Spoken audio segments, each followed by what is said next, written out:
nous sommes distraits par plusieurs choses. Nous sommes perturbés par plusieurs choses. Si nous pouvons nous établir au moins sur le fait que la mort n'a pas pu le vaincre, je pense que nous pouvons avoir espoir dans tout ce que nous allons avoir affronté comme combat. Parce que s'il lui a vaincu, et tout ce qu'il a dit s'est accompli. Et parmi ces choses, il a dit aussi que si nous l'avons, nous serons aussi des vainqueurs. Donc lorsque nous l'avons, nous devons nous accrocher à cela. Des fois, des situations arrivent qui nous donnent une raison de croire que bon, ça va aller mal pour nous. Vous savez, je me dis toujours, à la croix, c'était... La croix ne présageait rien de victorieux. La croix ne ressemble pas du tout à une victoire. Le calvaire ne pouvait rien laisser anticiper, ni entrevoir ce qui était en train de se préparer juste en arrière de la tombe. Et des fois, nos circonstances sont telles que on ne peut pas prédire une victoire. C'est sûr que si tu regardais ce corps peut-être frêle, accroché à la croix, magané, battu, qui dégoulinait de tout son sang, sûrement le verdict que tu allais dire, c'est que il n'y a pas d'espoir, c'est fini. Même ceux qui ont été témoins de miracles, ils ont vu le pain multiplié, ils ont vu le boiteux marcher, les aveugles recouvrir la vue et toutes ces choses.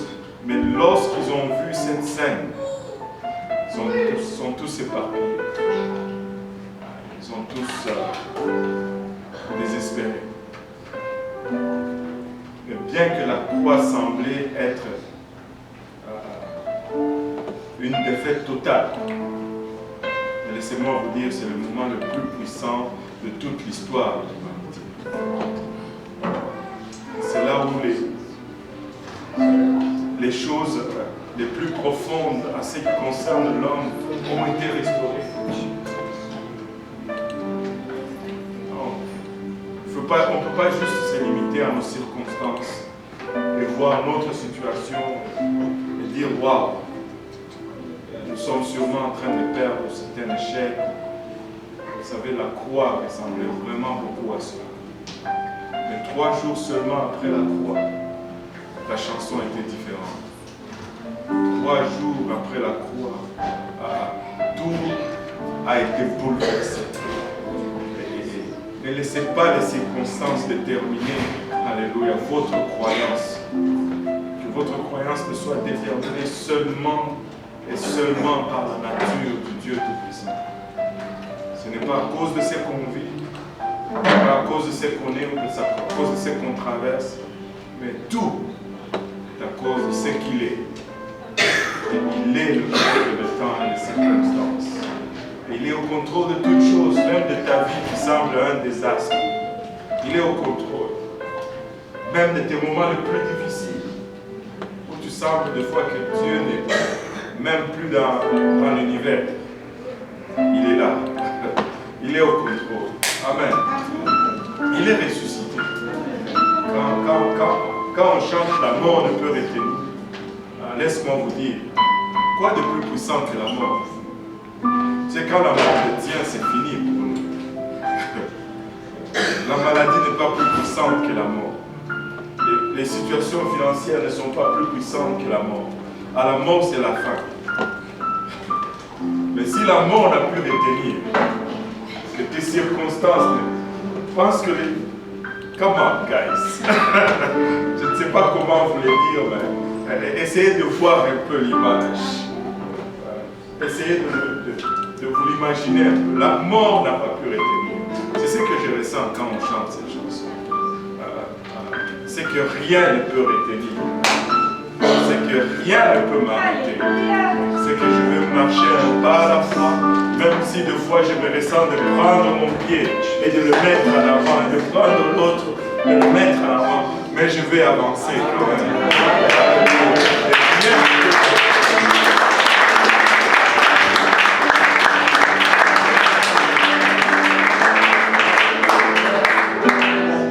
Regarde ton voisin, dis-lui, même la mort n'a pu retenir.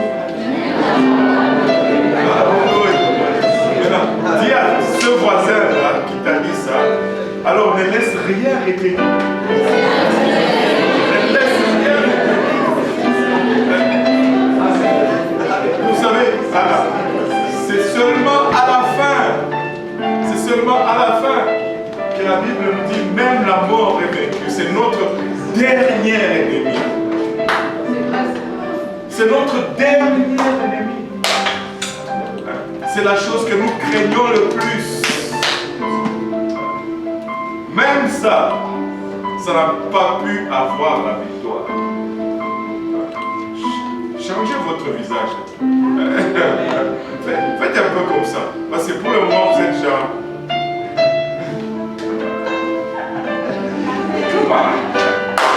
C'est l'action des grâces.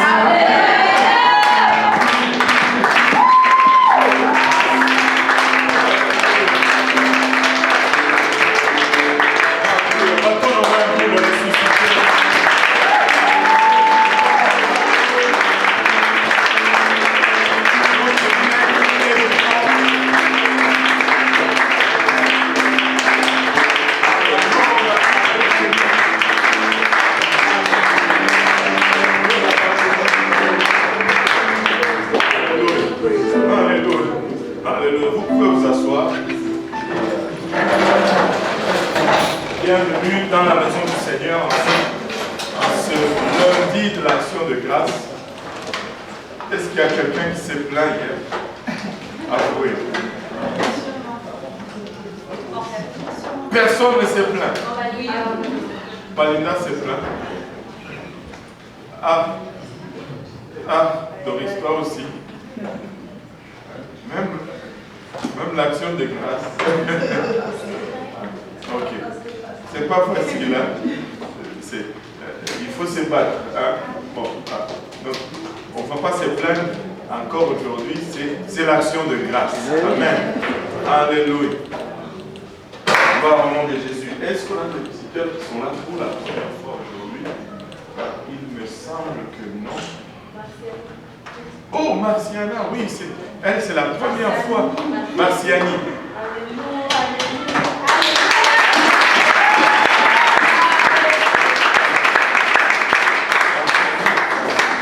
Pardon? Patience aussi.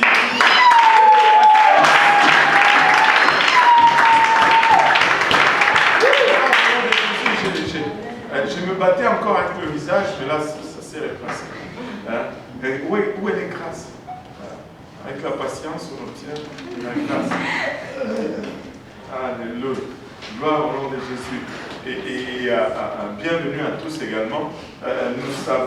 Nous étions en train de parler de fruits de l'esprit la dernière fois, et ça avait dévié un peu dans plusieurs choses.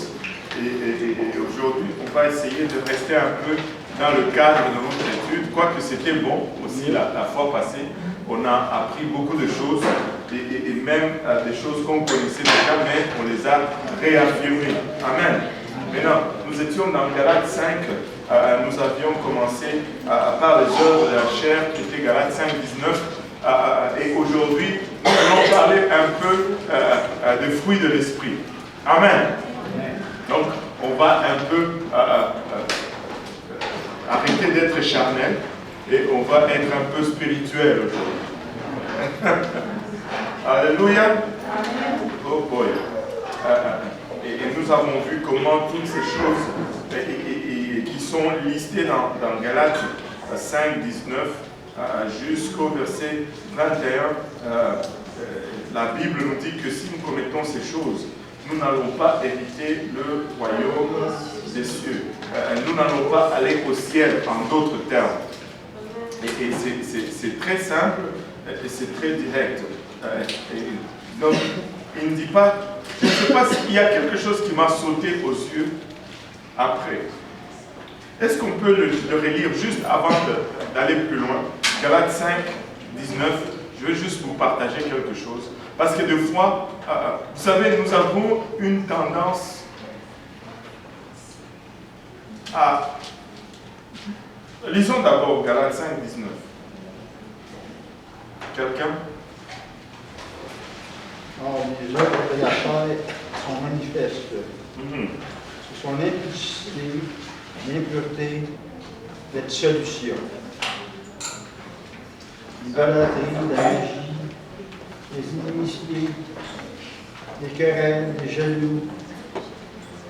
jalousies, les animosités, les disputes, les divisions, les cercles, l'envie, l'ivrognerie, les excès de table et des choses semblables.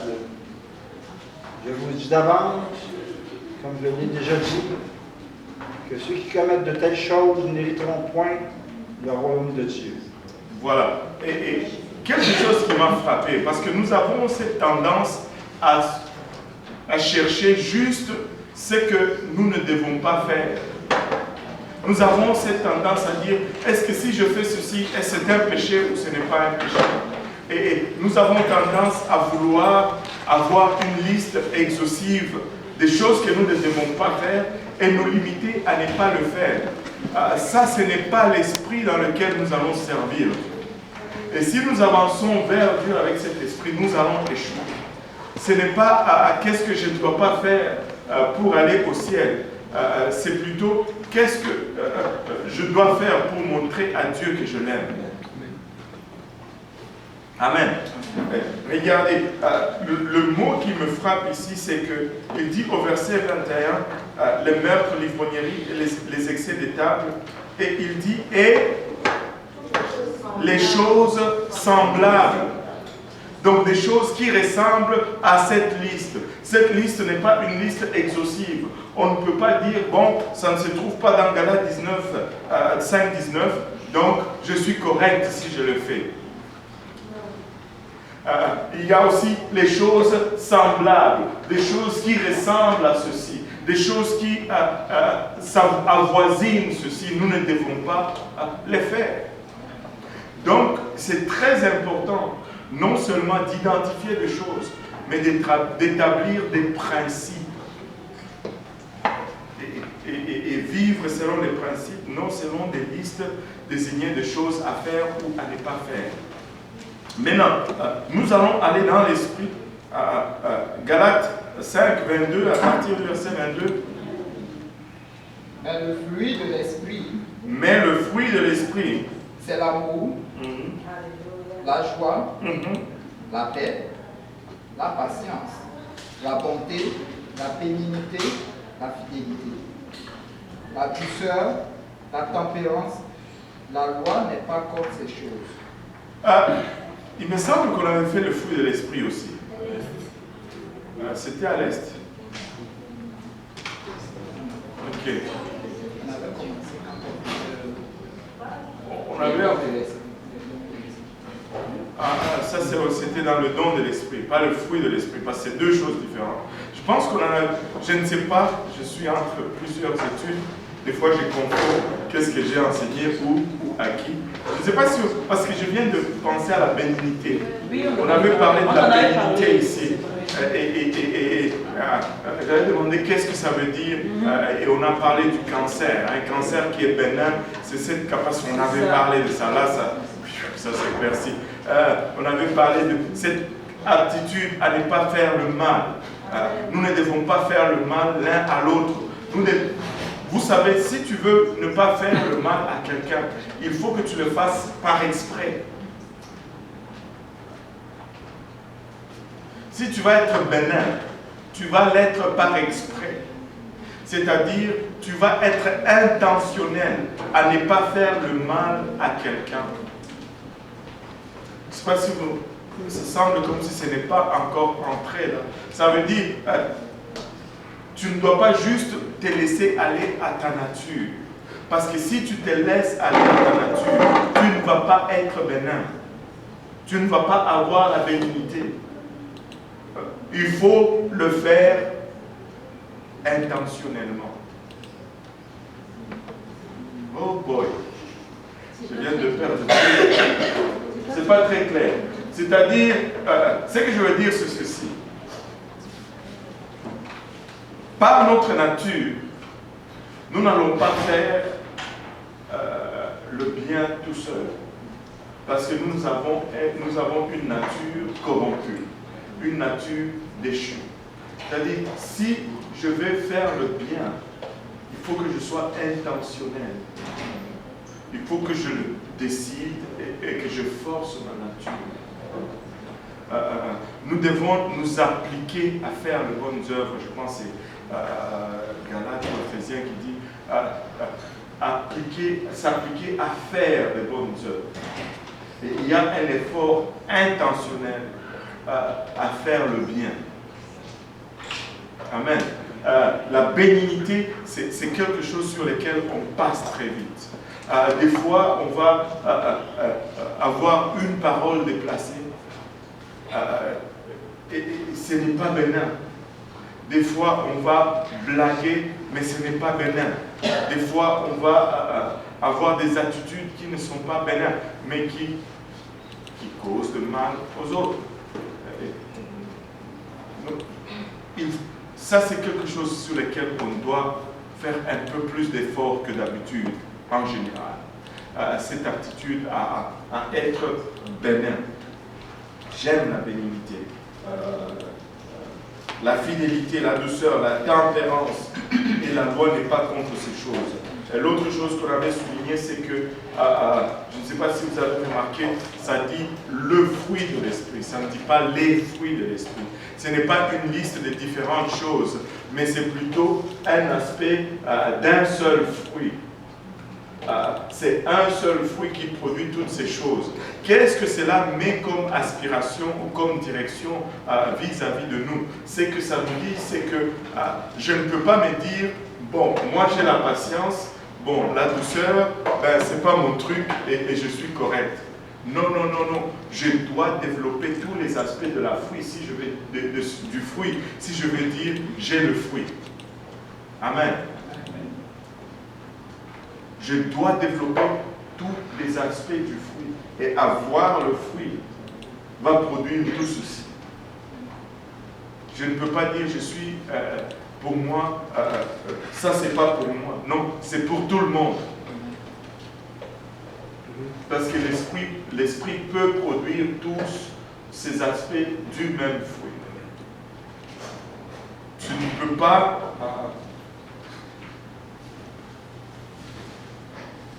être exempté d'un de ces aspects. Parce que c'est un seul fruit. Amen. Oh boy.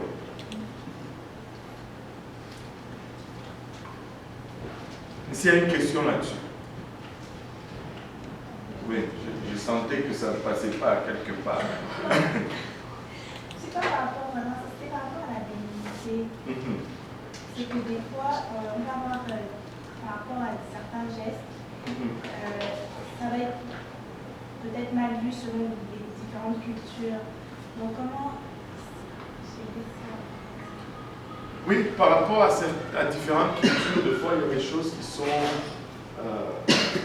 acceptées dans certaines cultures et qui ne sont pas dans d'autres.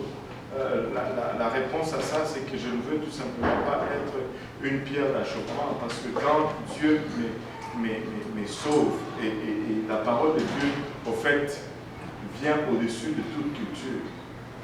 La parole de Dieu ne peut pas être adaptée à une culture en particulier. C'est-à-dire, si c'est offensant pour les gens ici, et que moi je ne peux pas amener je dois mettre ma culture de côté. Et il y a beaucoup de choses, nous comprenons que même... Pardon? Par exemple,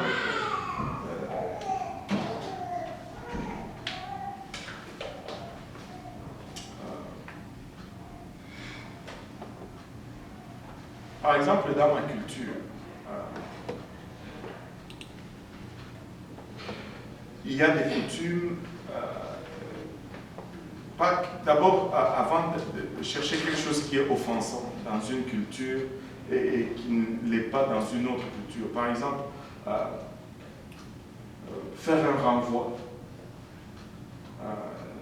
à table. Il y a de ces cultures que c'est offensant. Mais il y a d'autres cultures que, tu vois, dans cette culture-là, si tu renvoies, ils sont contents, ça veut dire que tu as apprécié la nourriture. Ça, c'est juste un exemple banal, parce qu'il n'y a rien qui me vient en tête, là, que je peux dire que c'est ça, tu vois.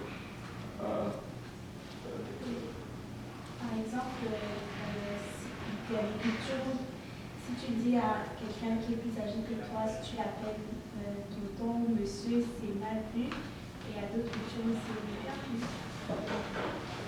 Ok, maintenant, on ne va pas commencer à être picky, c'est-à-dire il y a de ces choses qui sont salutaires et qui ont un rapport avec la parole de Dieu, et c'est pourquoi j'ai fait une longue pause pour chercher une réponse. Et je veux, par exemple, dire, il y a de ces cultures où être habillé en boubou et qu'on voit toutes tes côtes, c'est correct. Mais si tu viens ici en Amérique du Nord, c'est offensant.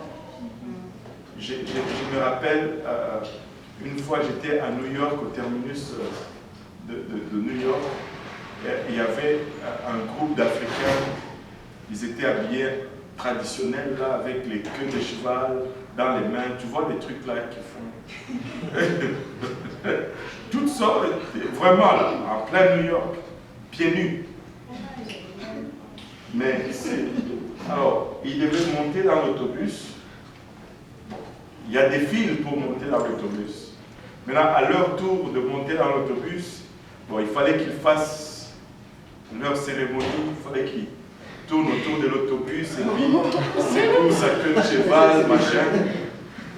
Bon, le contrôleur, là, il était comme Yo man, just get in the bus, man.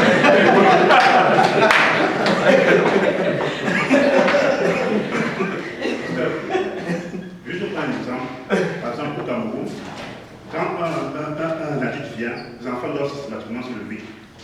Et ici, ça va forcément parce qu'au Cameroun, un adulte vient, tu te lèves, on te regarde. C'est systématique en fait. Tu sais que si tu as des oreilles vont partir, tu as ta dose. Qui va dire ça ne passe pas. C'est un exemple parmi tant d'autres. Maintenant, si je peux finir cette histoire, ces gens-là étaient offensés. Ils voulaient porter plainte. Et ils disaient, Greyhound comment il disait? Greyhound has disrespect my culture. And I'll sue you. Donc, Greyhound a manqué de respect à ma culture et je vais vous poursuivre, vous porter plainte. Ok, tu sais, tu peux être, bon, en Afrique, en Boubou, tu peux aller sur la chaire et prêcher, ça ne va pas être un problème. Mais si tu viens ici et que tu viens en Boubou et que tes côtes sont dehors et que tu prends le micro pour prêcher, le message peut être bon, mais il peut probablement pas passer parce qu'il y a des gens qui vont plus voir tes côtes qu'entendre le message. Et là, tu es en train de causer du tort. Mets ta culture de côté, viens en cravate et en chemise, et en veste et puis, parce que voilà. Mais non, il faut faire attention, ce n'est pas que bon. Si tu manges à table et que tu fais un renvoi, ou que tu manges et que tu ne fais pas un renvoi, on peut vivre avec ça et aller tous au ciel. Tu vois. Et ceux qui font les renvois à table et ceux qui ne font pas le renvoi à table, nous allons nous retrouver tous autour de la table de l'agneau Et j'espère que là, nous aurons des codes glorifiés, que nous n'allons pas faire tous des renvois ou quelque chose comme ça. Je ne sais pas. Mais en partant, on ne va pas aller creuser toutes nos cultures, mais on parle de choses qui sont genre. C'est quoi frère?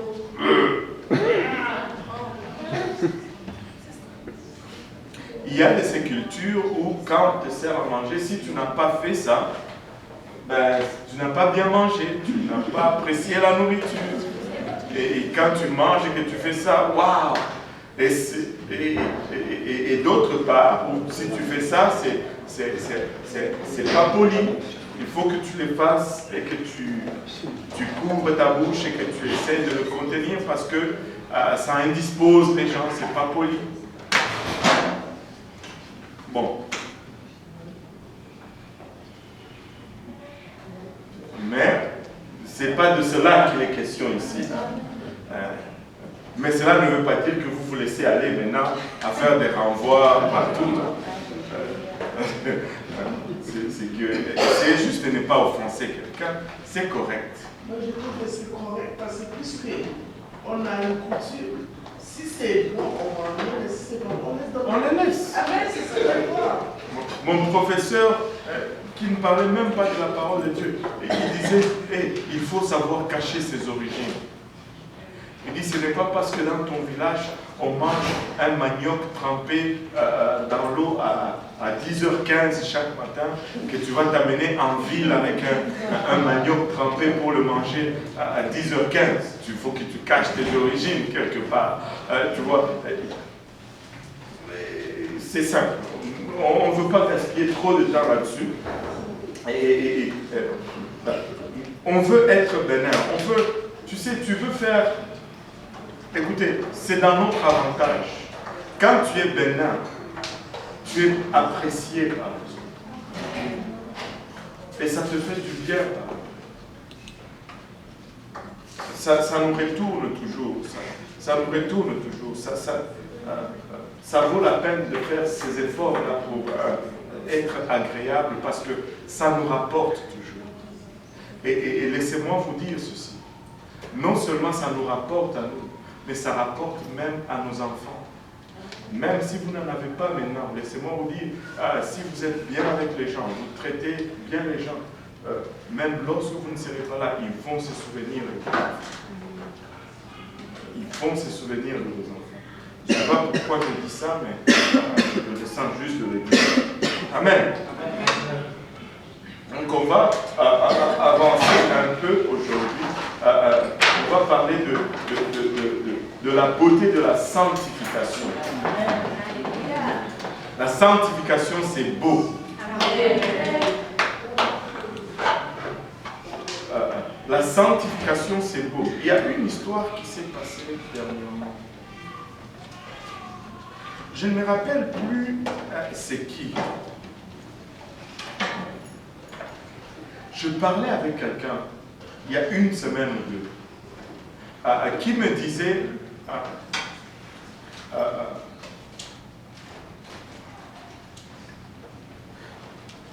j'essaie de me rappeler, de me remettre en contexte, mais on parlait d'une situation, de la photo de quelqu'un ou de quelqu'un qui,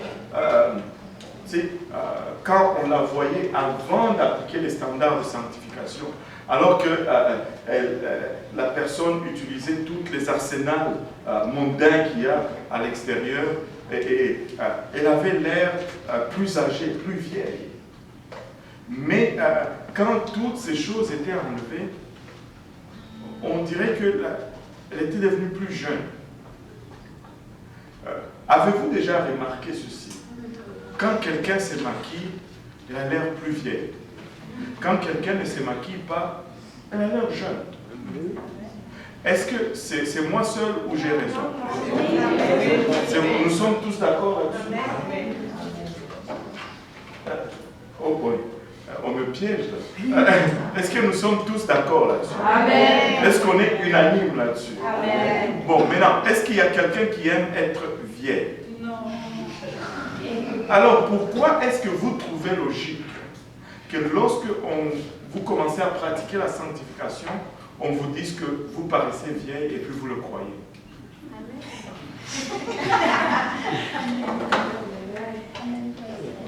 Est-ce que je fais du sens? Amen. Plusieurs, surtout les jeunes filles ici. Parce qu'on m'a dit que j'étais vieille. Oui. Et Manuela, tu te reconnais, hein? Hein? Mais alors que, quand on est dans une conversation, vous-même, vous voyez ceux qui font ces choses avant et après, ils disent, wow, après ils paraissent plus jeunes. Mais alors pourquoi est-ce que vous croyez quand on vous dit que vous paraissez plus vieille? C'est un mensonge. Maintenant, laissez-moi clarifier une chose ici. La sanctification ne veut pas dire la négligence. Amen. Amen. Certains d'entre vous, laissez-moi finir, bon voilà. Certains d'entre vous, vous déguisez la négligence sous la sanctification. La sanctification n'est pas la négligence. Amen. Tu dois quand même peigner tes cheveux. Vous savez, parlons des cheveux. Amen. Amen.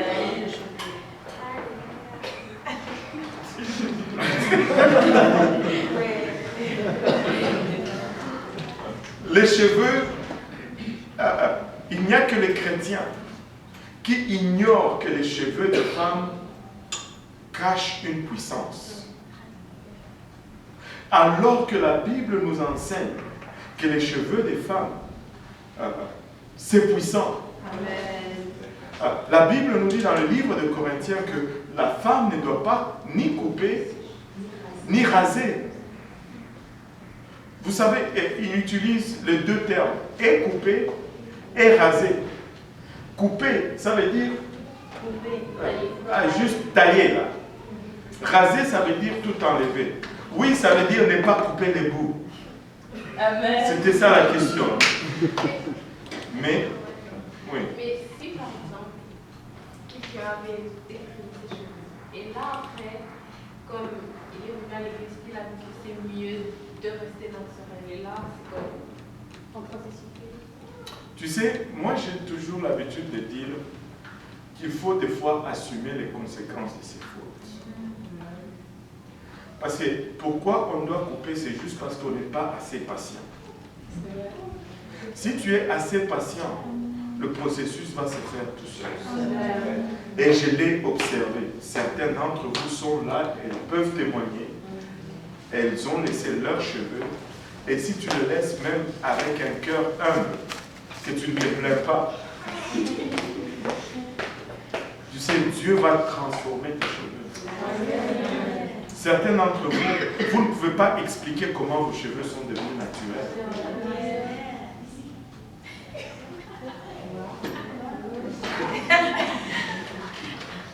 Vous ne pouvez pas expliquer comment vos cheveux sont devenus naturels. C'est Dieu qui l'a fait. Vous aviez caché la chose, mais parce que vous avez quand même gardé un esprit humble, et Dieu vous a aidé avec cela. Quand la Bible dit ne pas couper, pour moi, c'est ne pas couper tout court.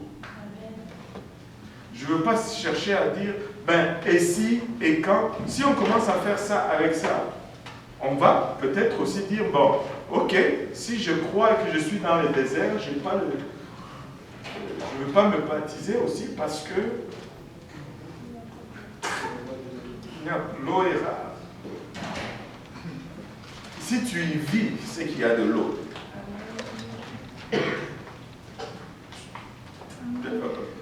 Donc, laisse, et Dieu va le faire. Dieu va le faire. Maintenant, nous sommes les seuls à ne pas croire que les cheveux de la femme, laissez-moi vous expliquer, la Bible nous dit que c'est pourquoi les femmes doivent avoir cette marque d'autorité sur leur tête à cause des anges. À cause des anges. Maintenant, qu'est-ce que les anges ont à voir avec les cheveux? nous avons des marques distinctives qui nous distinguent entre hommes et femmes, que nous ne pouvons rien faire pour modifier. Par exemple, l'homme est fait carré. Ses mâchoires, ses épaules, ses mollets, ses bassins. Il y a une morphologie que quand tu regardes, tu dis ça c'est un homme et ça c'est une femme. Et on ne peut rien faire pour changer. Les seins, la femme a les seins, elle est plus arrondie, elle a des fesses, des bassins, et l'homme, au contraire, c'est plus carré. Et tu ne peux rien faire pour changer cela. Mais il y a une seule marque qui nous distingue, que nous avons l'aptitude de manipuler. Et ce sont nos cheveux. La femme peut couper ses cheveux courts et ressembler à un homme. Tu vas voir des fois, certaines femmes vont couper ses cheveux et tu vas regarder, tu vas te dire, oh, il faut que tu fasses un effort pour identifier si c'est une femme. Et des fois, certains hommes vont laisser leurs cheveux longs. Et s'ils n'ont pas de barbe, tu vas penser que c'est une femme. Et tu dois faire un effort pour distinguer si c'est vraiment une femme ou un homme. Et les cheveux, nous avons cette aptitude de les manipuler et ainsi changer notre apparence. Et si nous faisons cela, nous déplaisons à Dieu. Pourquoi est-ce que cela déplaît à Dieu? Parce que nous sommes en train d'altérer l'image de Dieu. Nous avons été créés à l'image de Dieu. Dieu regarde son image masculine, il crée l'homme. C'est ça mon image masculine. Il regarde son image féminine, il crée la femme. C'est ça son image au féminin. Et il ne faut pas changer cela. Si vous commencez à changer cela, vous altérez à l'image de Dieu. Et c'est pourquoi ça déplaît à Dieu. Maintenant, qu'est-ce que les anges ont à voir là-dedans? Les anges ont à voir là-dedans du fait qu'ils sont appelés à faire ministère, à nous servir. Moi, je crois qu'il y a des anges ici autour de nous. Et en même temps qu'il y a des anges, il y a aussi des démons autour de nous. Maintenant, quand l'homme respecte cet état d'être et qu'il garde ses cheveux courts, court, cela ne veut pas dire comme le frère Simplice. Pas nécessairement. Court, cela veut dire couper continuellement. Et long, cela ne veut pas dire que ça doit arriver nécessairement au genou. Peut-être que pour certaines femmes africaines, long, ça veut dire juste ça, et c'est long. Parce qu'elle peut ne pas couper ses cheveux toute sa vie, et ça va rester juste comme ça. Long, ça veut dire ne pas couper. Pas couper, ou arrêter de couper. C'est ce que ça veut dire long. Maintenant, quand les anges voient cela, ils voient que nous nous soumettons à ce que Dieu nous a créés à ressembler. Dieu a voulu que je lui ressemble de cette façon et je respecte cela. Et quand ils perçoivent cette obéissance, ils viennent et ils font ministère. Mais quand cette obéissance est absente, les anges qui ont été témoins de la rébellion de Lucifer dans le ciel, quand il y a désobéissance, ils disent « nous ne voulons pas jouer avec cela ». Parce qu'ils ont vu ce qui est arrivé à ceux qui ont voulu appuyer celui qui s'est rébellé contre Dieu. Parce que lorsque Lucifer a été déchu, a été précipité, tous ceux qui l'ont suivi ont aussi été précipités. Un tiers des anges sont tombés avec lui. Et donc, quand nous montrons la désobéissance dans cet aspect, ils se retirent. Et ça, c'est une place de privilège que la femme seule a, que l'homme ne peut pas avoir. Si les hommes peuvent applaudir pour nos femmes, qui ne peuvent pas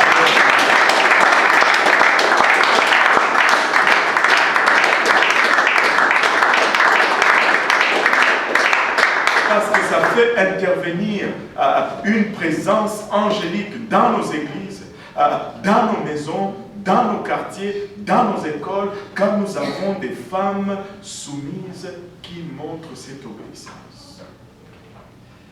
Maintenant, pourquoi est-ce que je dis tout cela? Maintenant, je disais en introduisant que seuls les chrétiens semblent ne pas voir cela. Mais dans le monde des ténèbres, dans le monde occulte, ils savent cela. Ils savent que les cheveux, c'est une puissance. C'est pourquoi, si vous allez dans vos villages, quand on coupe les cheveux, on ne les laisse pas traîner, on les brûle.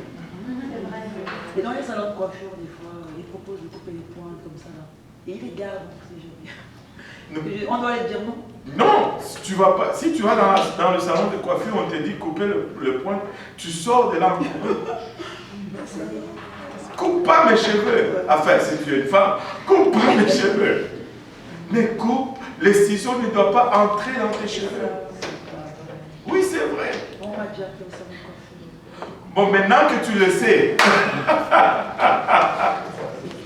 maintenant que tu le sais, alléluia. Amen. Est-ce que c'est une coïncidence que les musiciens ont gardent les cheveux longs et les musiciens femmes coupent les cheveux? Regardez le monde des ténèbres. Dans la musique, frère Moutobo, ça c'est mon frère.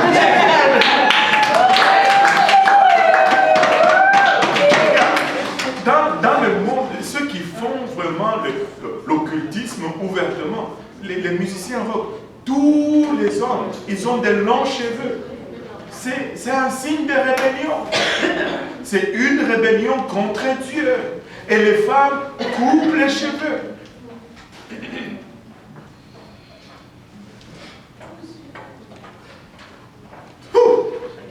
Maintenant, laissez-moi vous dire, je voulais arriver à un point. J'ai un point à faire encore. Maintenant, quand on regarde dans le monde occulte, une sorcière, enfin, très souvent, on a une sorcière. Une sorcière, elle a toujours cette particularité. Elle a toujours des longs cheveux. Avez-vous déjà vu en dessin animé ou en film une sorcière qui n'a pas de longs cheveux?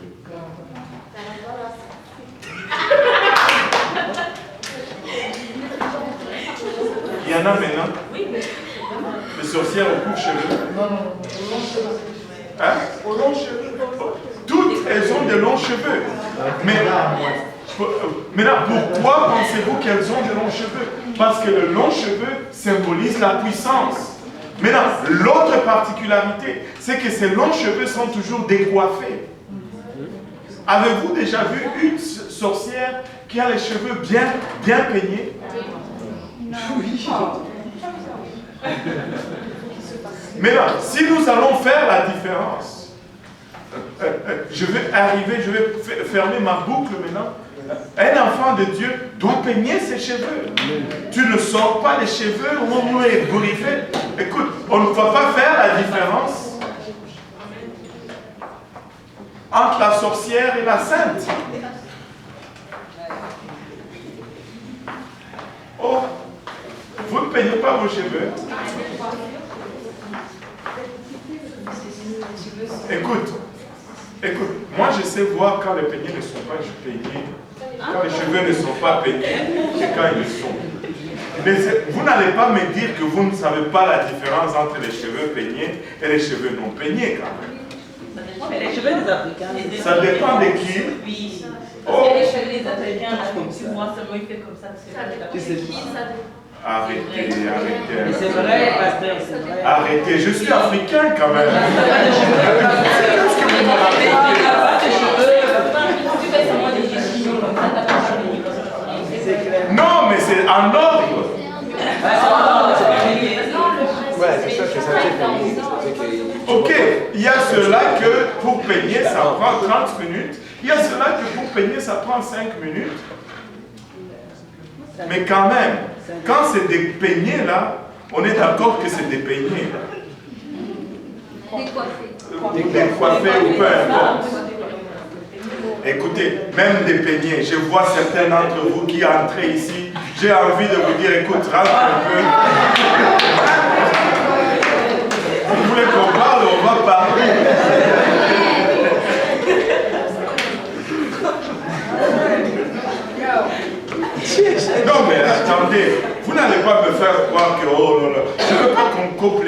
qu'on se les dise les choses comme ils sont. Qu'on se les dise comme ils sont. Si tu as peut-être, tu t'es levé en retard et que ça prend trop de temps, ok, on va laisser passer. Mais quand même, faisons un effort.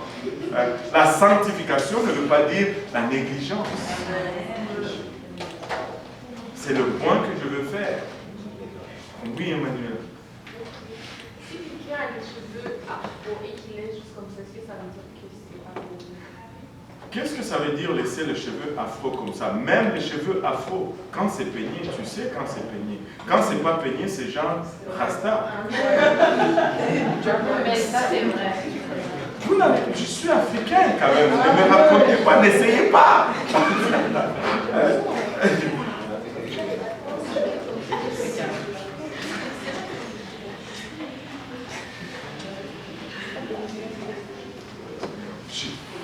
Juste faisons ce qu'il y a à faire et on ne va pas c'est comme se perdre dans les et si et ça. Non, juste il y a un principe et on respecte le principe, n'est-ce pas? Amen.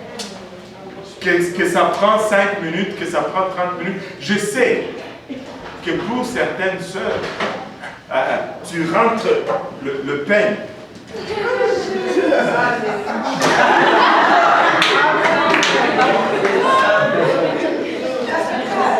Mais c'est pas nous, c'est Dieu. C'est pas nous, c'est Dieu. Mais vous allez penser que eux, ils ont toute la misère du monde. Mais écoutez, ça semble toujours plus facile chez l'autre. Vous ne savez pas combien aussi ces femmes blanches qui ont les cheveux, qui ne peuvent pas couper, mais les cheveux touchent jusqu'au sol. C'est beaucoup de travail de laver cela, c'est du travail de trouver une façon de les porter, c'est du travail. Vous êtes épargnés de cela. On voit toujours oh moi, mais écoutez, juste sois content avec ce que tu as. Juste sois content avec ce que tu as. Juste sois content avec ce que tu as. Oh, je me rappelle une histoire. C'est quelqu'un qui me l'a raconté. Il n'y a pas longtemps. Je la raconte? Oui, on a. Et bon, une autre. Bon, l'histoire comme ça. C'est quelqu'un qui est allé acheter des bottes. Vous savez, avec les bottes des femmes aujourd'hui, des fois c'est compliqué. Quand les bottes sont hautes, ça ne marche pas toujours. Il y a ceux qui sont minces, donc la botte flotte. Et la sœur était là et dit, Seigneur, je suis mince, la botte flotte, et puis je ne peux même pas m'acheter des bottes qui conviennent. Et c'était presque la détresse. Et là, juste à côté d'elle, une autre dame qui essaye les bottes. Et elle, ça ne rentre pas parce que ses mollets sont trop gros. Et là, elle se plaint, elle dit, mais je ne peux même pas rentrer mon pied parce que mes mollets sont trop gros. Et là, ça a permis à l'autre de réaliser que, waouh, mais moi, mes mollets, ils peuvent rentrer. Et donc, toute l'attitude a changé. Donc, des fois, tu regardes ta situation, tu penses que c'est la pire. Tu veux avoir l'autre.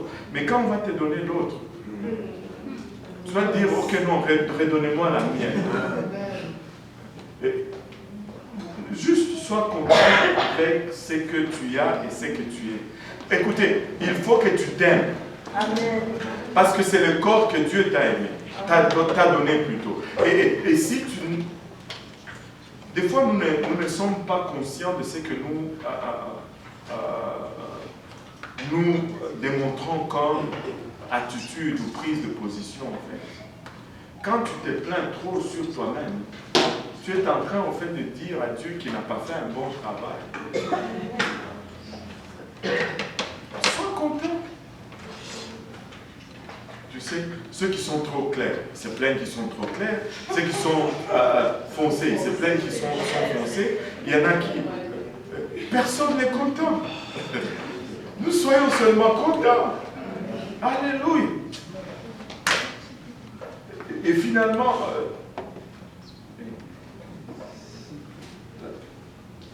la beauté de la sanctification, il y a beaucoup trop de choses qui sont dites, qui sont juste une manipulation de nos émotions et qui sont basées sur la perception des autres. Si tu veux vivre pour Dieu, la première des choses que tu dois te faire d'abord, c'est la perception des autres. Parce que laisse-moi te dire que tu ne peux pas plaire à tout le monde. Ta première priorité, c'est d'abord plaire à Dieu. Et si tu plais à Dieu, et puis on va voir par la suite, ceux qui aiment Dieu et qui sont en accord avec Dieu vont être aussi contents de ce que tu fais.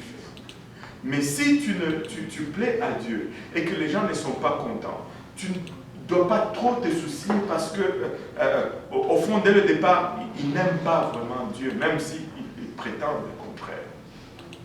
Si tu vas dans le fin fond des choses, tu vas voir que l'amour pour eux-mêmes est plus grand que l'amour pour Dieu. Amen. Et donc, nous allons aimer Dieu. Et si nous allons aimer Dieu, nous allons aimer la sanctification. Et j'aime cette image. Je ne sais pas si vous avez saisi le message de cette image. Le message de cette image, c'est que quand je me regarde dans le miroir, je dois voir Christ. Et si j'applique la sanctification, et que je me regarde dans le miroir, et que je n'aime pas ce que je vois, c'est que je n'aime pas Christ.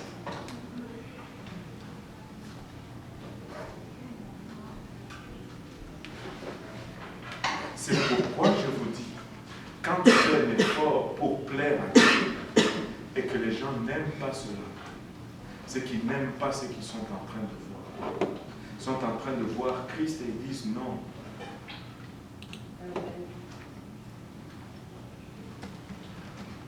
Et la sanctification, ce n'est pas seulement intérieur.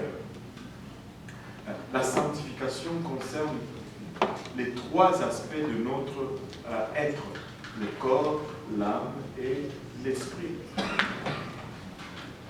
Le corps, l'âme et l'esprit. Maintenant, comment la sanctification se produit dans ces trois étapes? La première des choses à être sanctifiée, c'est son esprit. Au fond, quand nous recevons le Saint-Esprit, nous recevons un esprit qui est déjà saint. Et sur la sanctification de l'esprit, il n'y a aucun débat. Parce que tout le monde est d'accord. Et la première raison vraiment que tout le monde est d'accord là-dessus, c'est que ce n'est pas visible. On reçoit le Saint-Esprit et puis ça s'arrête là. Et tout le monde est d'accord. La deuxième partie de notre être qui est sanctifié, c'est le processus de la sanctification de l'âme. Et l'âme, on l'enseigne. Tu ne vas pas devenir saint par accident. C'est par les enseignements que tu reçois que tu te sanctifies. C'est pourquoi la Bible nous dit nous sommes lavés par la parole. Quand la Bible nous dit nous sommes lavés par la parole, ce n'est pas pour remplacer le baptême. C'est quand on reçoit la parole lave notre pensée. L'âme, c'est la dimension dans laquelle nous avons les pensées, les réflexions, les décisions. Mais quand nous injectons la parole de Dieu là-dedans, il y a un lavage qui se fait. Parce que vous savez, dès notre naissance, c'est le monde qui met les choses là-dedans. Et donc, nous pensons comme le monde nous a enseigné de penser. Et nous décidons comme le monde nous a enseigné de décider. Nous jugeons comme le monde nous a enseigné de juger. Mais quand on commence, on vient à Dieu, on reçoit le Saint-Esprit, mais l'âme n'est pas transformée. Tu peux recevoir le Saint-Esprit. Oh, j'ai déjà vu, je vais vous raconter une histoire. Un de nos prédicateurs le plus puissant, il était un soldat au Vietnam. Et c'est là qu'il a reçu le Saint-Esprit. Il dit qu'il n'était pas correct dans sa tête à cause de la guerre. Il buvait la bière, il était alcoolique, il s'est drogué. Et il dit, il est allé dans cette église une fois. Et là, la puissance de Dieu est tombée. Il a pleuré, il a reçu le Saint-Esprit, il a parlé en langue. Il s'est tellement bien senti qu'il est rentré chez lui ce soir-là. Pour célébrer cela, il s'est tapé 2 bières.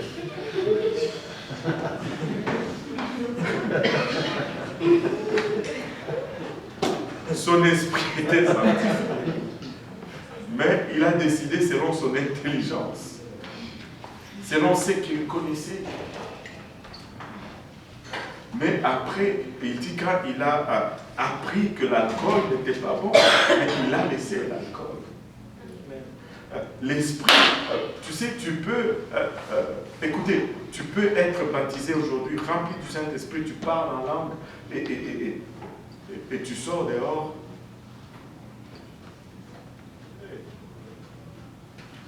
Et tu es entraîné à commettre un péché.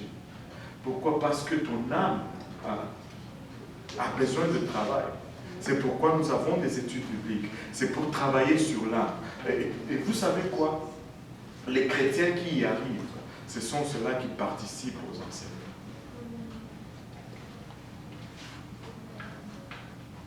Et là, on travaille sur l'âme graduellement, on l'enseigne. Et quand on l'enseigne, on y infuse une autre façon de penser, qui est la façon de penser de Dieu. Et tranquillement, nos décisions changent. Tranquillement, nos actions changent. Et c'est toute une marche jusqu'à ce que Dieu va nous sortir de cette terre.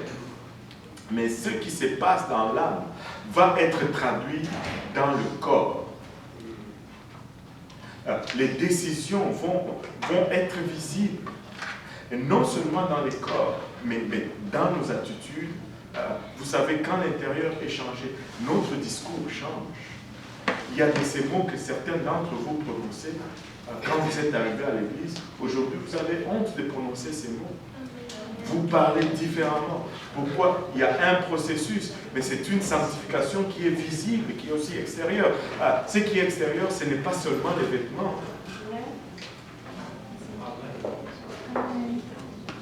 Vos fréquentations. Il y a des gens que vous fréquentiez avant, mais aujourd'hui, vous vous demandez, mais comment est-ce que je les fréquentais? Vos amusements. Il y a de ces choses dans lesquelles vous prêtez plaisir, mais aujourd'hui, vous ne voulez même pas. Certains d'entre vous, vous viviez du vendredi au vendredi. Fin de semaine, fin de semaine, disco, bar, et toutes ces choses. Cinéma, bla bla bla, toutes ces choses. Mais aujourd'hui, vous ne vous permettez pas d'aller dans ces lieux. Pourquoi? Parce que dans votre processus, vous êtes arrivé à ce point où vous avez... votre âme a été transformée jusqu'à ce point. L'habillement va également changer. Il y a de ces gens, tu peux prendre tous leurs vêtements et le faire rentrer dans une canette de coke et ça rentre. Et c'est tout. Mais quand tu viens à Dieu, cette tendance à se couvrir vient tout seul. Et tu commences à te couvrir, tu commences à vouloir te couvrir davantage. Mais encore une fois, la sanctification n'est pas la négligence. Amen. La sanctification ne veut pas dire qu'on ne va plus repasser ses vêtements ou qu'on va porter des couleurs morbides ou bizarres. Non. La sanctification veut dire qu'on se couvre. Amen. Alléluia.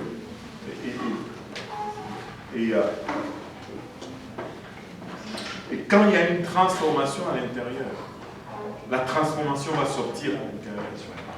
Ceux qui disent que, oh, je suis transformé à l'intérieur, mais je n'ai pas besoin que mon extérieur soit transformé, sont des menteurs. Amen. Parce qu'ils ne peuvent pas aller dans un miroir et voir Christ dans le miroir. C'est impossible. C'est quoi le reflet de ton image? Si le reflet de ton image n'est pas Christ, écoute, pardon, Christ n'est pas à l'intérieur. Christ n'est pas pris en otage. Même la tombe n'a pas pu le retenir à l'intérieur. Tu penses que seulement ton corps va le retenir à l'intérieur? C'est parce qu'il n'est pas dedans. C'est parce qu'il n'est pas dedans. Oui, il y avait une question là-bas. Oui, c'est par rapport des couleurs morbides et tout ça.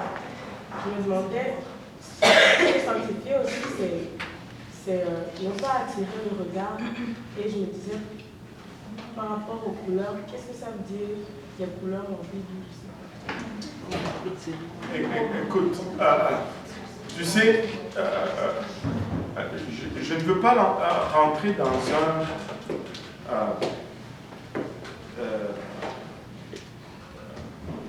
un débat des couleurs, dans ce sens que tu sais, il y a un style qu'on appelle gothique aujourd'hui.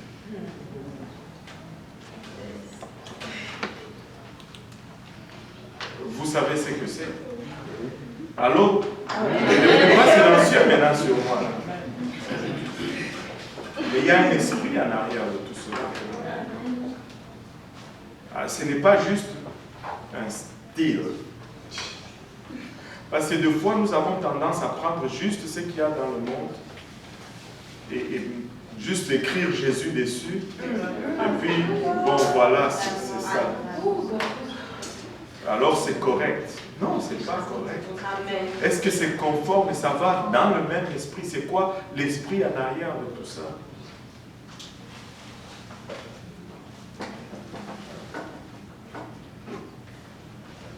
Quand on commence à avoir une tendance trop prononcée, par exemple, de porter des choses, ce n'est pas seulement dans le sens du noir, mais il y en a aussi qui sont trop flamboyants. Il y a aussi un esprit en arrière de tout cela. Tu portes des couleurs fluo et tout ça. Pour te regarder, on a besoin de lunettes solaires.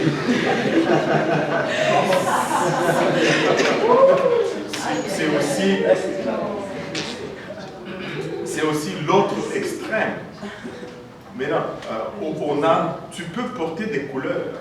Et c'est bon, c'est beau, et ça reste normal. Et remarquez, moi j'ai toujours des pantalons noirs. J'aime des pantalons noirs, pourquoi? Parce que ça va toujours avec n'importe quelle couleur. Je vais porter une chemise bleue, comme maintenant, mais quand je commence à porter chaussures noires, chaussettes noires, pantalons noirs, ceinture noire, chemise noire, et puis veston noir, et que ma Bible est toute noire. Il commence à y avoir... Vous voyez ce que je dis là? Tu commences à te dire, est-ce que tout est correct? Je ne dis pas nécessairement que tout n'est pas correct, mais on peut commencer à se questionner. Je ne veux pas juste ressembler à ce qui se fait dans le monde.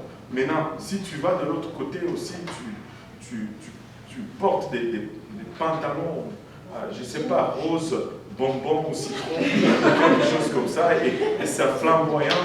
Tu vas à l'autre esprit, c'est toujours les gens qui vont dans cet autre extrême. Mais on peut trouver, la Bible est juste au milieu. Amen. Oui. Pourquoi? Pourquoi des gens agissent seuls de cette façon? Le pourquoi, c'est difficile. Moi, aujourd'hui, j'ai vécu une expérience vraiment là. J'ai vu un homme qui était chauve, mais ici, juste au milieu de la tête, là, il y avait des petits carrés de cheveux, comme ça. Chaque petit carré de cheveux avait un anneau. Comme ça. J'ai jamais vu de. Là, j'ai dit, là, chez Bénéville, Là, je continue de voir. Mais qu'est-ce qu'on fait? Qu'est-ce qu'on cherche? Là, j'ai vu des choses dans ma vie, là. C'est trop ça. Des anneaux, là. Un carreau de cheveux, des carreaux de cheveux, et sur chaque carreau, il y a un anneau. Les carreaux de cheveux, ils étaient surmontés par un anneau, là. Il y en a 1, 2, 3, 4, 5. 5 carreaux de cheveux, 5 anneaux. Là, moi, je le vois. Qu'est-ce qu'il veut me démontrer? Qu'est-ce que je fais? Je suis pas capable. J'étais un peu d'avance, comme ça. Pourquoi?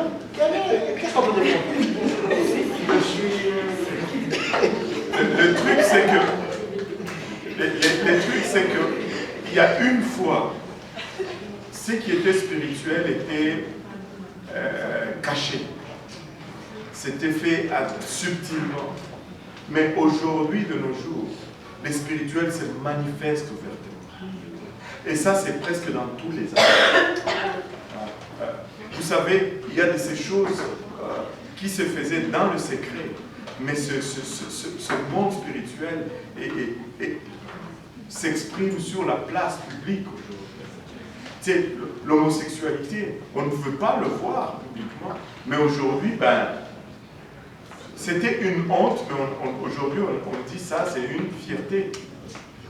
Tu sais, les gens qui... Écoute, si tu as tendance à vouloir te transformer en quelque chose de laid, je ne sais pas comment les gens trouvent de beauté là-dedans. Et on n'est pas arrivé là comme ça du jour au lendemain. Ça a commencé dans des petites choses. C'est pourquoi il faut être vigilant, même dans les petites expressions. Moi, je n'aime pas, surtout les jeunes qui utilisent ces expressions. Quand quelque chose était bien, ils disent « Oh, man, that was bad ». Non! N'appelle pas le bien mal, ni le mal bien. Sois prudent, parce que ne te laisse pas entraîner, parce que ça a commencé petit à petit comme ça. Les choses d'homosexualité, c'est commencer d'abord des choses unisexes. D'abord, les hommes avaient leurs affaires, et puis les femmes avaient leurs affaires, et puis c'est devenu unisexe d'abord. Ça, c'est unisexe, c'est pour les deux. Et puis, bon, maintenant, les hommes prennent les choses des femmes, et les femmes prennent les choses des hommes. On est passé à l'autre extrême. Mais il fallait l'arrêter à unisexe. Les choses unisexes, c'est pas bon. Dieu a distingué le sexe. Un homme, c'est un homme, et une femme, c'est une femme.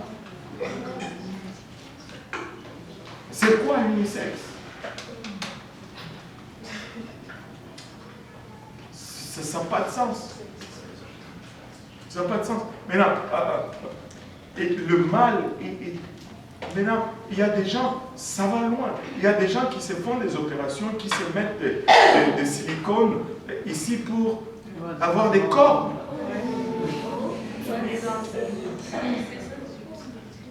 Il y a des gens qui se coupent la langue en deux et ils ont deux langues. Vous savez c'est quoi ça? C'est le culte du serpent. C'est démoniaque. Ce n'est que le monde reptilien dans lequel tu vois les deux langues.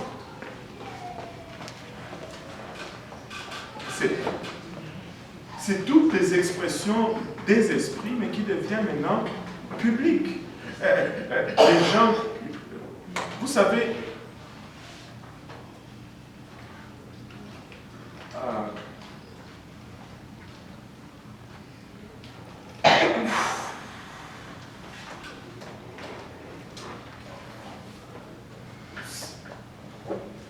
ce qu'on voit dans le domaine musical est vraiment à l'avant-plan de l'expression de ce qui est occulte, démoniaque, qui était caché une fois aujourd'hui, qui était caché une fois, mais aujourd'hui qui est exposé sur la place publique. Parce qu'ils font n'importe quoi avec. Tu vois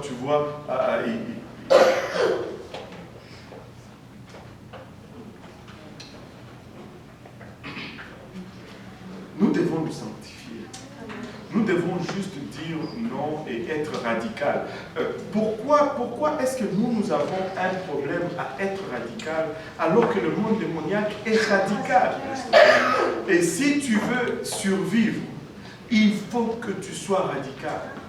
Seulement une chrétienté radicale peut faire face à ce que le monde est en train d'offrir. Ils sont démoniaques. Des gens qui sont sur scène, qui entrent en convulsion. Tu sais, dans un spectacle, ils rentrent en convulsion et ils vomissent sur quelqu'un d'autre. Et ça fait partir du spectacle. Et l'autre mange des vomis. Et ça, c'est le spectacle. C'est démoniaque. Oui, il va manger un rat sur la scène.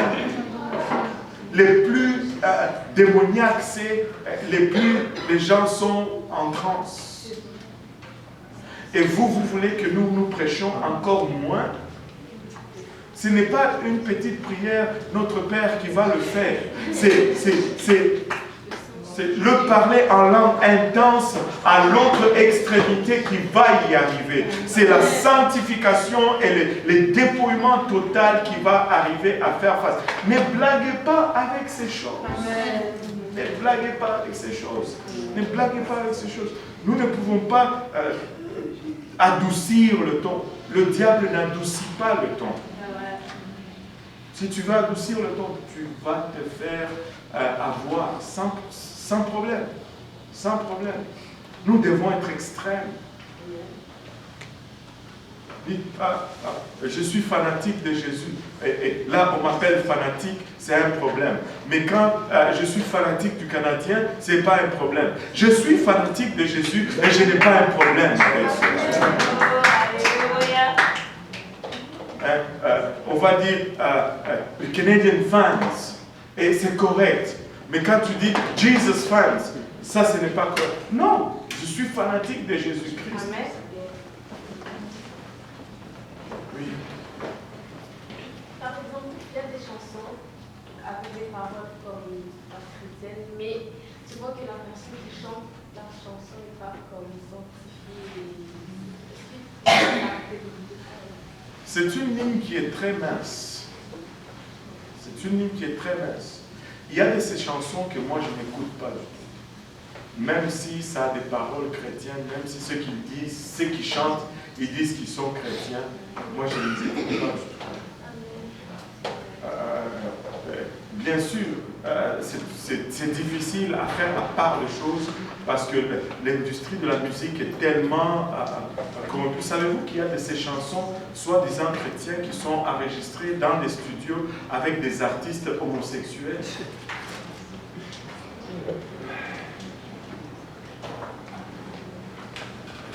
Tu sais, une fois, j'écoutais une chanson, et je veux le dire, je ne me rappelle plus. Il avait chanté une chanson que j'aimais beaucoup. L'artiste s'appelle Jeremy Camp. Il avait chanté, quand je connaissais une chanson que j'aimais bien et que je chantais, et ça c'est la preuve que la chair peut faire quelque chose. Maintenant, quand j'avais demandé au frère Jason, il m'a dit, c'est Jeremy Camp. Et une fois j'étais à CLC quand c'était encore sur Sainte-Catherine, je cherchais de la musique et puis je vois, oh, Jeremy Camp. Je dis, tu sais, j'avais goûté à quelque chose qui était bon, je veux prendre, j'ai acheté le CD, je l'ai mis dans la voiture. Première chanson, ok. Deuxième chanson, ok. Il y avait, je pense, 8 chansons ou 9. Et puis, après avoir écouté, ça ne cliquait pas. J'ai regardé la pochette, j'ai dit, c'est ça même, Jeremy Camp. Je pense qu'il avait des boucles d'oreilles, quelque chose comme ça. J'ai dit, bon, écoutons d'abord la chanson. J'ai écouté toutes les chansons. Pas dans une seule chanson, on a mentionné le nom de Jésus. À un moment donné, je me suis dit, mais Qui est-ce qu'on est en train d'adorer dans cette chanson, dans ce disque? Eject, Schlenk, Hubert, moi et Jérémy Camp, waouh.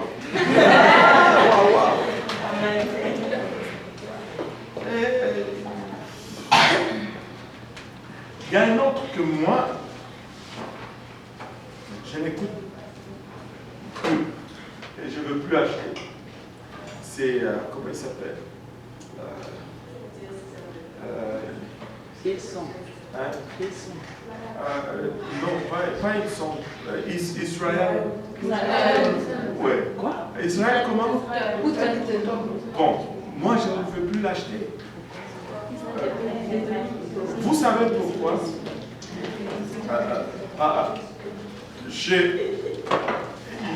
Il est devenu populaire à un moment donné. Il a sorti une chanson, un album, sur laquelle il y avait la face d'un lion, quelque chose comme ça.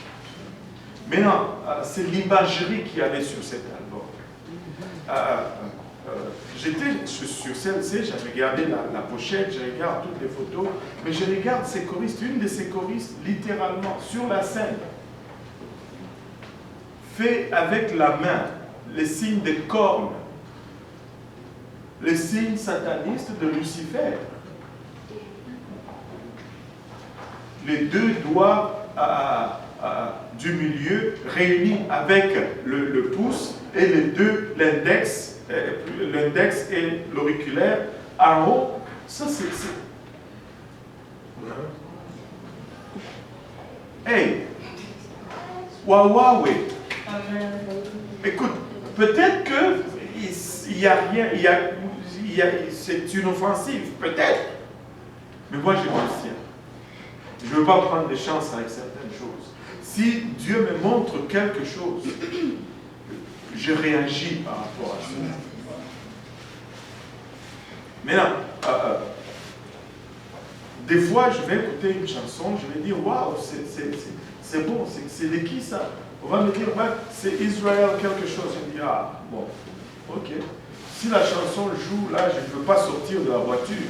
Si on chante la chanson, je ne veux pas partir et courir. Mais je ne veux pas aller investir mon argent pour soutenir cette affaire-là.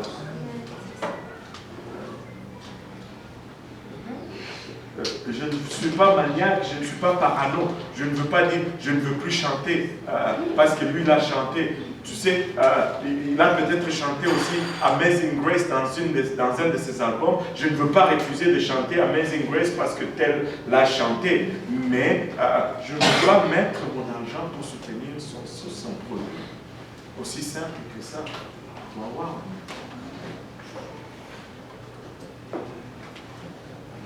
C'est pourquoi, ces derniers temps, ce que je fais, c'est que je vais Indiana Bible College.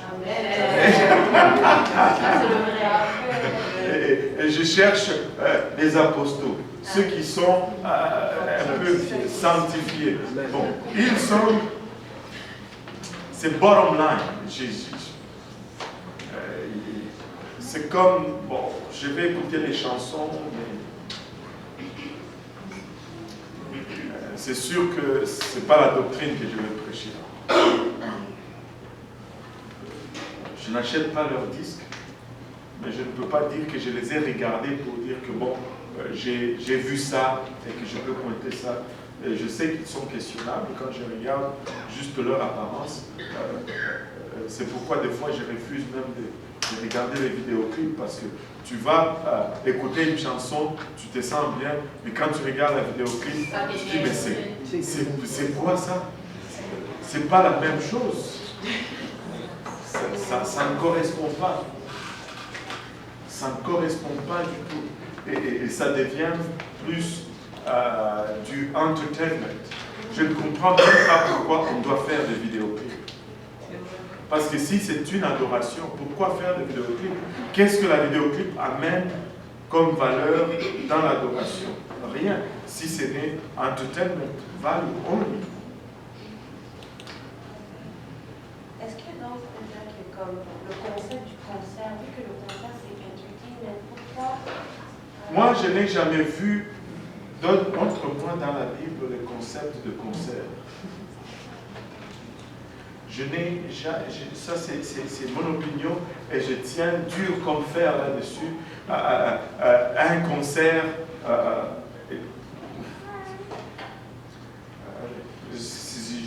c'est pas un concept biblique.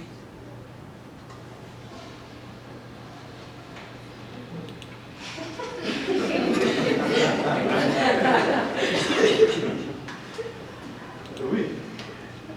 Lorsque Jésus naît et que tout, littéralement, chante aux âmes au milieu des cieux, est-ce que c'est pas comme un concert? Non, ce n'est même pas comme un concert, c'est pas un concert. Ça, c'est une adoration et c'est ce que nous faisons. Le concert, c'est qu'il y a des gens qui viennent et un groupe s'est préparé et les gens les regardent.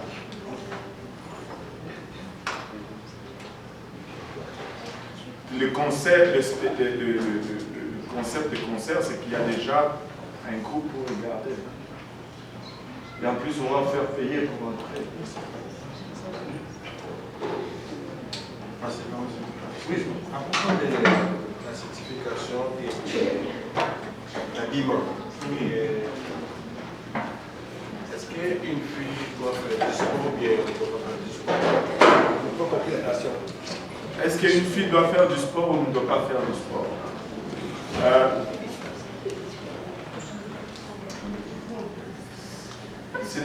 Le sport, ce n'est pas une question de sexe.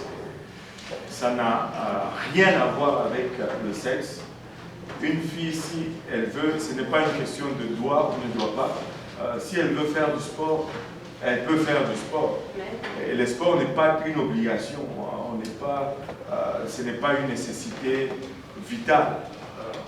On n'a pas besoin de faire le sport pour vivre. Mais si tu veux faire le sport et que tu te sens que le sport t'apporte quelque chose, tu peux le faire. Mais l'exercice sportif n'est pas une obligation vitale et peut être compensé avec beaucoup d'autres choses. C'est-à-dire, si tu formes tout simplement ta vie à ce que tu bouges, tu n'as pas besoin d'aller dans un gym, à moins que tu veuilles performer. Et même le sport, si tu l'amènes de l'autre côté, ça devient le culte de la chair.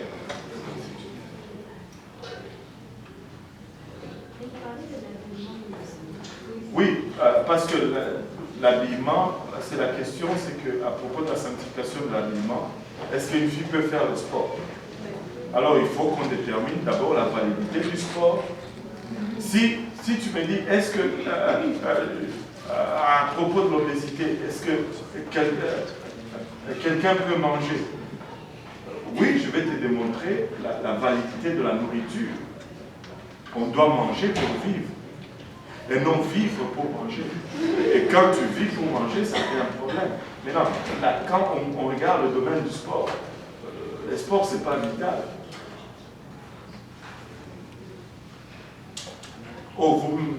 Le sport, ce n'est pas vital. Le sport, ce n'est pas vital. Non.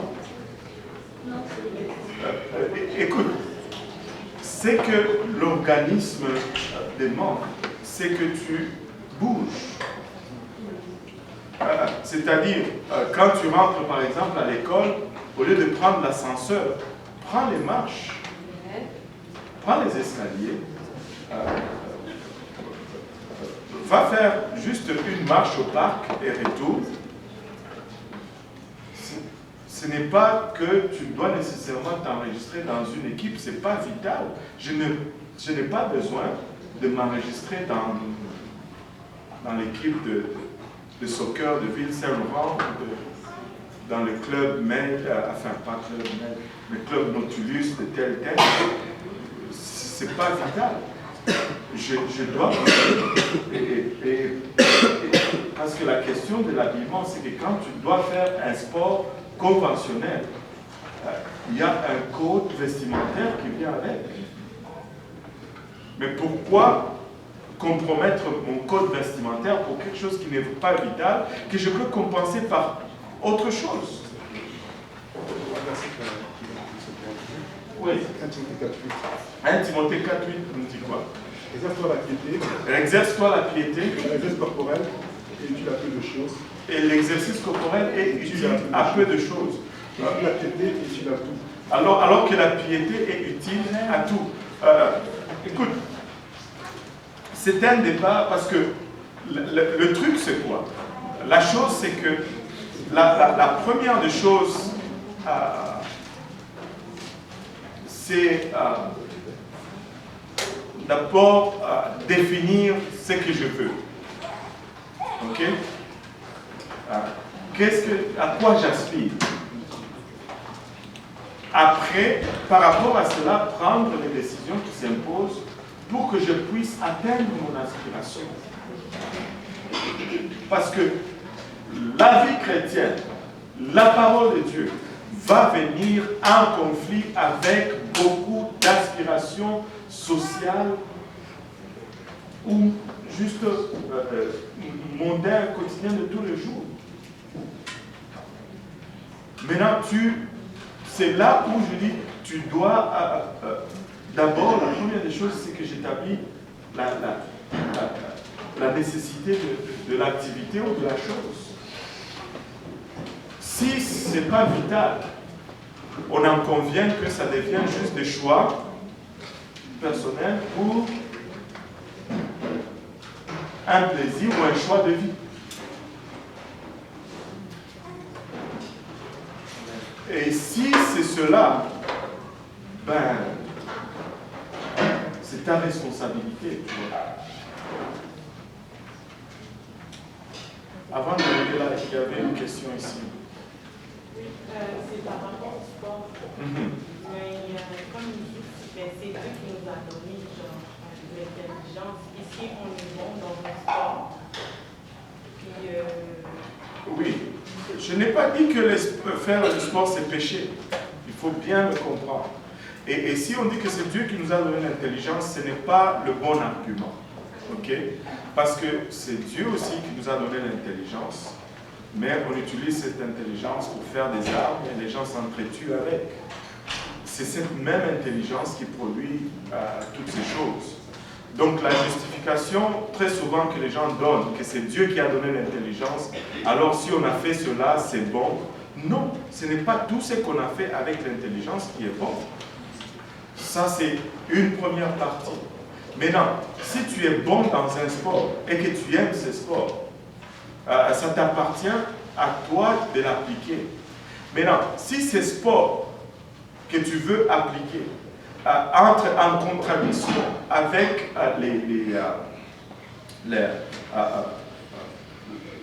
ce que la parole de Dieu te demande pour mener une vie chrétienne. Écoute, moi je ne peux pas te dire que c'est correct. Je vais te dire que ce que la Bible dit est correct. Amen. Tu sais, c'est facile de dire le sport. Prenons la boxe. C'est aussi un sport. Amen.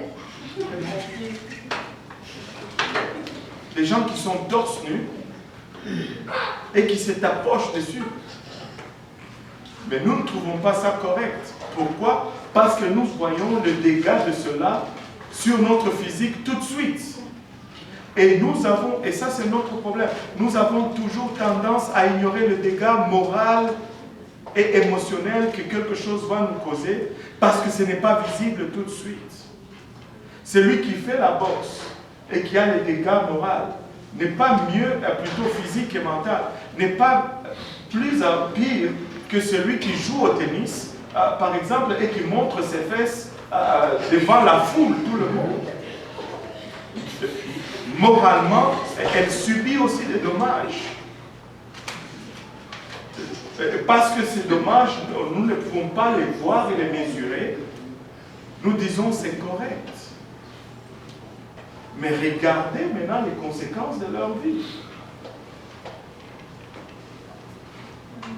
Quand la parole de Dieu demande quelque chose, c'est clair. C'est clair. Un chrétien doit être modeste. en sport ou en passeport, tu dois être modeste. J'ai vu des chrétiens, par exemple nos Jipéniens, je les félicite, quand ils vont jouer au foot, personne ne porte des culottes courtes. Amen. Mais vous savez quoi? C'est devenu une occasion de témoigner, enfin à plusieurs reprises. Et ils ont prêché l'évangile juste à cause de cela. Ce n'est pas aller jouer au foot qui est un péché. Mais si je dois montrer ma nudité en jouant au foot, Dieu n'est pas content. Il ne va pas dire parce que j'aime le sport, alors c'est correct que je montre ma nudité. La natation, pardon, tu es nu.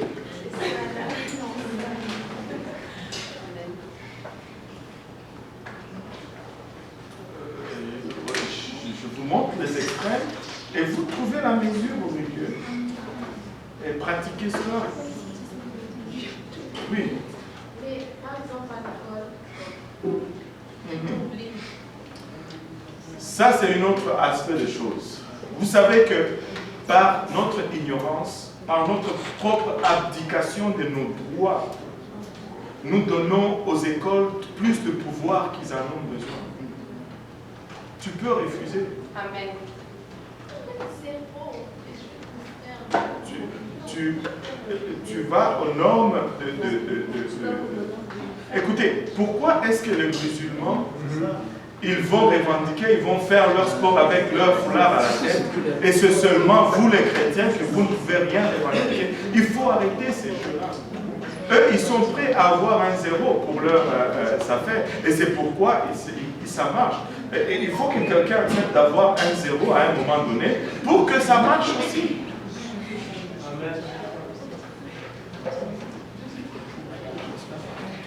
Ouais, attendez, il y avait une question là-bas et ici.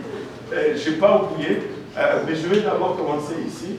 C'est juste par rapport aux cheveux et spécialement pour les femmes.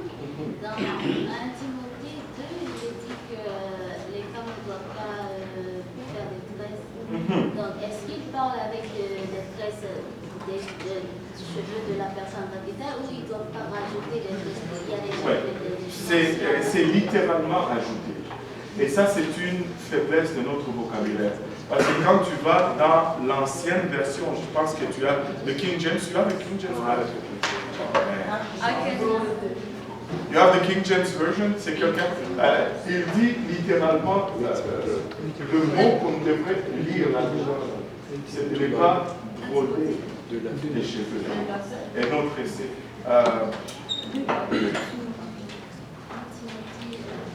C'est la plaiting of hair. In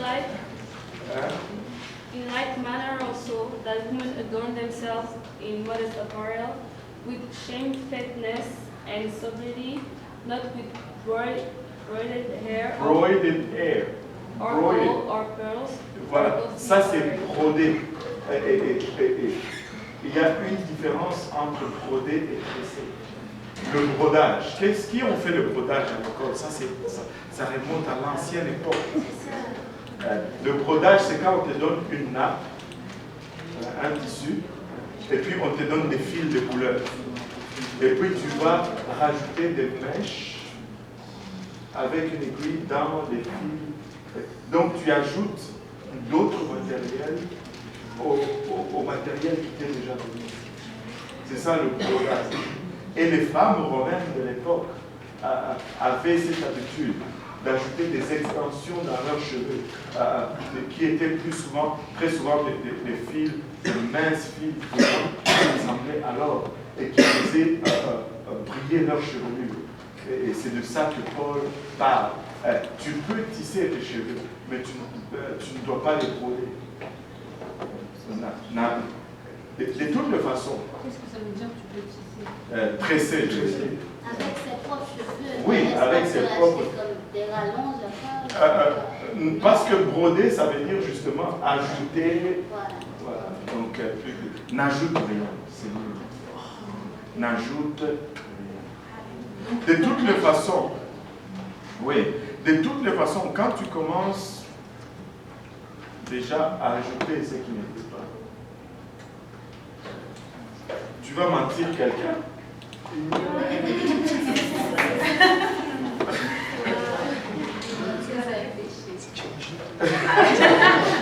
Quelqu'un voit seulement tes mèches là et dit waouh, moi ces cheveux là.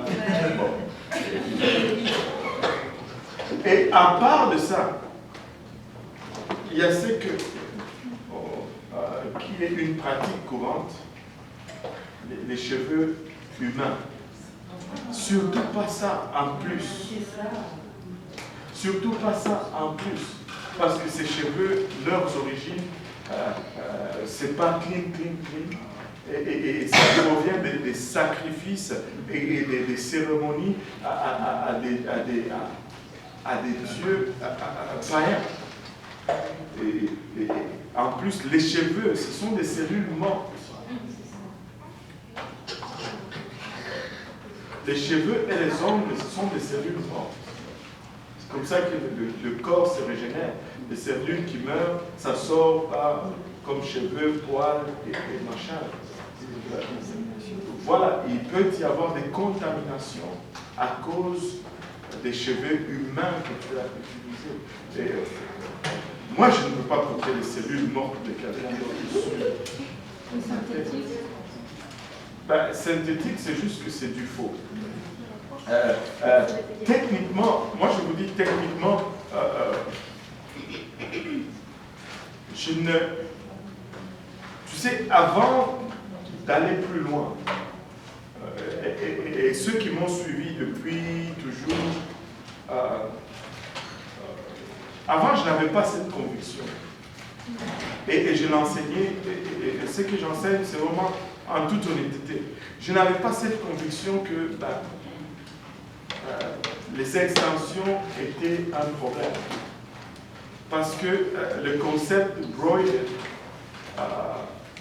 n'était pas clair dans ma tête. Tu vois.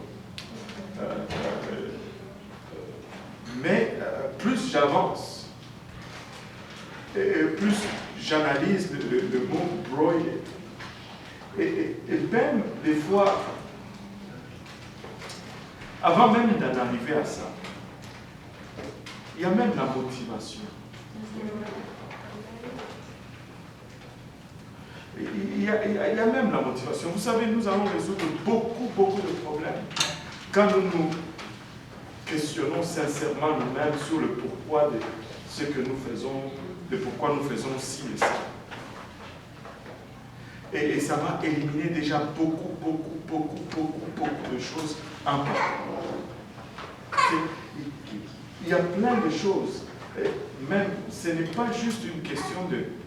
Il faut sortir du cadre même de est-ce que c'est péché ou pas péché. Essaie de comprendre même ce que Dieu demande avant. C'est parce qu'il y a même des choses que Dieu ne demande pas, que nous n'allons pas faire parce que c'est détrimental à notre corps en partant. Tu sais, quand tu teins tes cheveux, c'est détrimental pour ta santé. Et tu ne vas pas me dire, oh, c'est pas écrit dans la Bible, bon, je ne vais pas teindre mes cheveux. C'est détrimental pour ta santé. Et la Bible dit que si tu détruis ta santé, ben, tu ne fais pas bien vis-à-vis de Dieu. Tu es en train de détruire le temple du Saint-Esprit. Il est synthétique. Tu n'as pas répondu? Oui, j'ai répondu, j'ai dit que c'était, il faut s'abstenir. Ah non. Oui, il faut s'abstenir parce que c'est un ajout, ça devient du brodage. Parce que si on comprend le concept que broder, c'est ajouter un fil étranger ou extérieur au tissu existant. Donc, le principe, c'est ça. Là. Le principe, ce n'est pas seulement ne pas tresser. Et ce qui est étrange, c'est que c'est lui qui va dire, oh, tresser, c'est un péché, mais va quand même ajouter des faux cheveux qui ne sont pas tressés. Oui. Mais si tu ajoutes déjà des faux cheveux, ces cheveux-là sont faux. Je ne veux pas du faux. Oui, mais les tresses, avec les vrais, ça marche ou pas? Pardon? Les tresses avec les vrais cheveux. Oui, oui, ça marche, parce que ce n'est pas du brodage. Encore faux cheveux.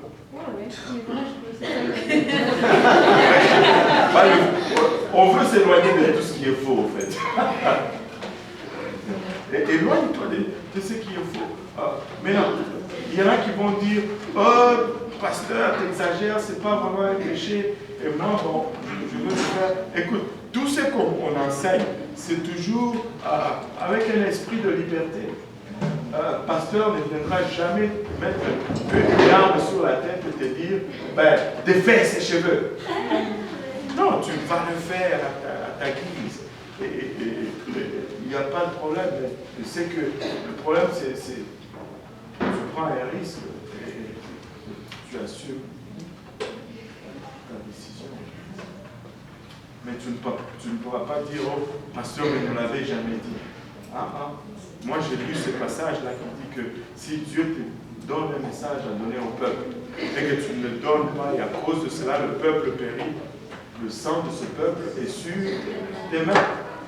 Mais si tu donnes le message et que le peuple